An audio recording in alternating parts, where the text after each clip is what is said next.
Teman-teman, kalau kita perhatikan ya, pondasi Ka'bah itu dikelilingi batu marmer berwarna putih yang disebut syazarwan. Fungsinya untuk menahan pondasi Ka'bah agar tidak rubuh atau terkikis karena dahulu daerah area Ka'bah berpasir dan terkadang berbanjir. Maka dikhawatirkan hal itu akan merobohkan Ka'bah. Oleh karenanya dibuatkanlah syazarwan ini untuk menopang pondasinya oleh orang-orang Arab dahulu. Untuk era sekarang, syazarwan ini juga berfungsi untuk menghindari adanya jamaah yang terjepit di dinding Ka'bah ketika haji. Nah, di dekat pintu Ka'bah, masih di area Syazarwan, kita akan melihat sebuah tanda berupa 8 buah batu mewah. Ini disebut dengan area Mi'jan, merupakan lokasi di mana Nabi Ibrahim dan Nabi Ismail mengadon tanah liat untuk membangun Ka'bah. Begitu pula, ini merupakan lokasi favorit Rasulullah SAW serta tempat di mana Jibril mengajarkan salat kepada Nabi Muhammad SAW.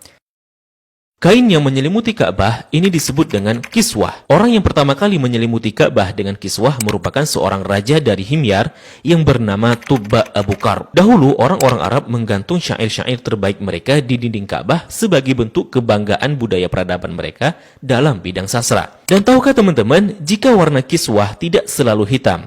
Pada awalnya berwarna putih bergaris merah dari Yaman. Kemudian menjadi putih, menjadi merah, kuning, hijau, dan yang terakhir hitam hingga sekarang. Tulisan kaligrafinya ditulis dengan benang emas bertuliskan ayat-ayat Al-Quran. Kiswah juga memiliki kain dalaman berwarna putih yang disebut bithana kiswah untuk meresap panas dari dinding Ka'bah. Biasanya kain kiswah diganti pada tanggal 9 Dzulhijjah dan bekasnya dipotong-potong untuk dihadiahkan kepada orang-orang tertentu. Nah, dari pintu Ka'bah, di sebelah kiri pojok Ka'bah tersimpan Hajar Aswad di dalam sebuah cangkang berwarna perak.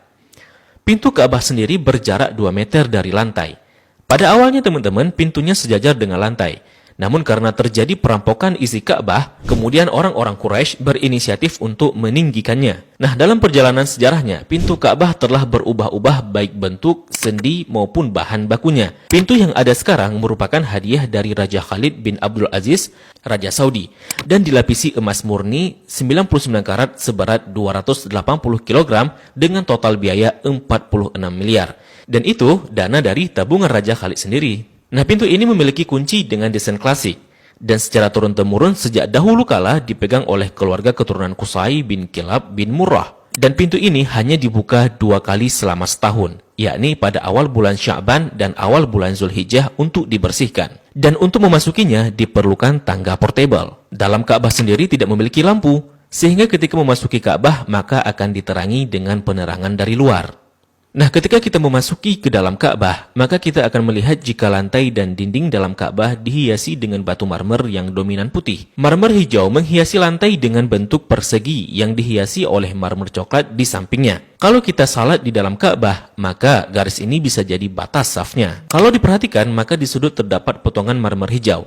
Ini sebagai tanda bahwa Rasulullah SAW melakukan salat di tempat ini saat memasuki Ka'bah. Begitu juga di bagian pojok dan dindingnya dihiasi 1, 2, 3 marmer hijau. Di bagian atas juga terlihat ada beberapa buah saluran udara yang didesain sedemikian rupa. Jika kita mengadah ke langit, maka kita akan melihat jika langit-langit Ka'bah dihiasi dengan kiswah berwarna hijau. Jika diperhatikan, maka terdapat tulisan Ya Manan yang artinya Maha Pemberi. Kemudian di bawahnya sebelah kanan bertuliskan Ya Dzal Jalali yang artinya yang memiliki keagungan. Lalu di sampingnya bertuliskan Wal Ikrami yang artinya yang memiliki kemuliaan. Di bawahnya tertulis penggalan surah Al-Baqarah ayat 144 yang berbunyi Qad nara taqalluba wajhika fis samai falanuwalliyannaka qiblatan tardaha fawalli wajhaka syatral masjidil haram. Kemudian di tengahnya bertuliskan kalimat tauhid La ilaha illallah Muhammadur Rasulullah. Dilanjutkan di bawahnya bertuliskan surah Ali Imran ayat 96 dengan bunyi Inna awwala baitin wudi'a lin-nasi lalladzi bi Bakkata mubarakan wa hudan lil alamin. Kalimat ini tertulis berulang-ulang hingga memenuhi dinding atas dan langit-langit Ka'bah. Di bagian atas terlihat jika langit-langit Ka'bah ada 3 penyangga yang kemudian ditopang oleh 3 tiang dari kayu dengan diameter 44 cm dengan jarak antara tiang 2 meter sekian. Tiang ini dihiasi dengan 6 hiasan cincin terbuat dari emas.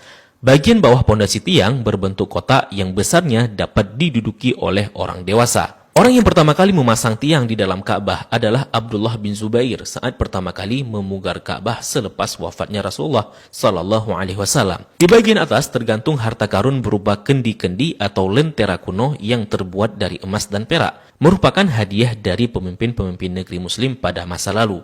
Kalau ditanya, kenapa kendi-kendi ini masih digantung? Ini merupakan tradisi yang sudah ada sejak masa silam.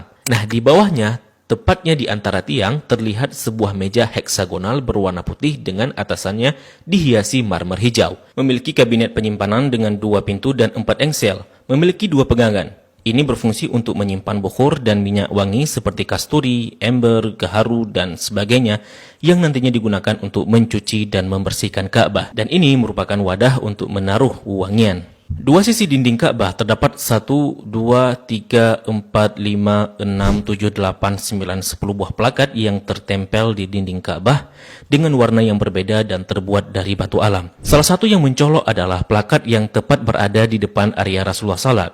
Plakat ini berisi kaligrafi dengan style kufik murabba yang tertulis La ilaha illallah Muhammadar Rasulullah. Selain itu juga ada plakat lain yang berisi maklumat mengenai renovasi Ka'bah oleh Raja Khalid bin Abdul Aziz. Sepertinya plakat lain juga berupa maklumat renovasi Ka'bah oleh pemimpin-pemimpin Muslim sebelumnya. Di sampingnya terdapat sebuah pintu yang disebut pintu At-Taubah yang sepenuhnya dihiasi dengan emas murni. Di belakang pintu ini ada sebuah tangga yang mengakses ke atas Ka'bah. Dari atas dapat dilihat jika ada pengait untuk mengikat kain kiswah dari atas. Dan bahkan kita bisa juga salat di atas Ka'bah. Jika Ka'bah tidak diselimuti kiswah, maka penampakannya akan seperti ini. Nah, kiswah Ka'bah akan diganti setahun sekali dan harganya mencapai 50 miliar dengan berat 650 kg. Kiswah juga berfungsi untuk menghindari dinding Ka'bah dari keretakan akibat panas matahari. Nah, inilah gambaran dari Ka'bah dan apa-apa saja yang ada di dalam Ka'bah.